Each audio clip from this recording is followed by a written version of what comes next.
Tervetuloa tänne opistolle.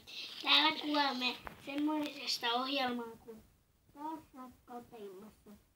Tänne on tullut taas uusi opas. Sen nimi on Love-opas. Sen on tehnyt Sirja Uni. Nyt minä luen teille siitä pätkän. Pojat vilkuilevat ja lähentelevät. Jos hymyilee ja tulee puhumaan turhistakin asioista, on ilmiselvää, että poika pitää sinusta. Minun mielestäni tämä on kyllä ihan totta. Koska minä olin yksi päivä kahvilassa ja silloin yksi työntekijä oikeasti vilkuili koko ajan minulle ja puhui kaikista turhista asioista, vaikka hän sinua ilmasta kahvia. Jos sinua muistetaan, muistuksesi saattaa tulla auttamaan. Minua ei ole koskaan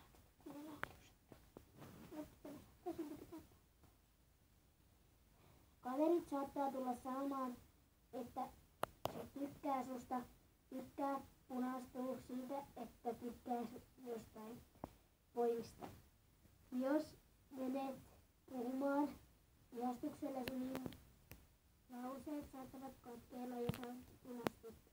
Tyttö alkaa myös räpelöimään hiuksiaan, saattaa myös alkaa sekoilla. Se on kyllä ihan totta, mutta nyt minulla olisi teille katsojille kysyttävää.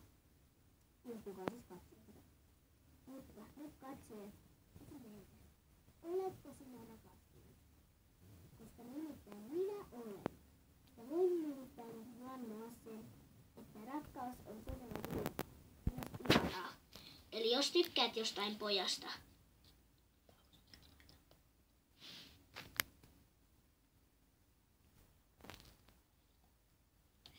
no niin, siinä oli hetken hiljaisuus, koska äänemme taisivat Anteeksi. Tulkaa vain.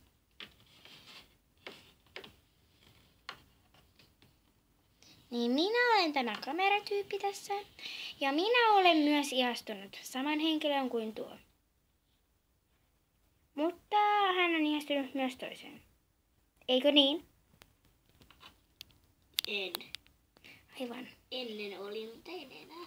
Joo, no mutta tämä nyt loppuu sitten tähän. Kiitoksia. Joo.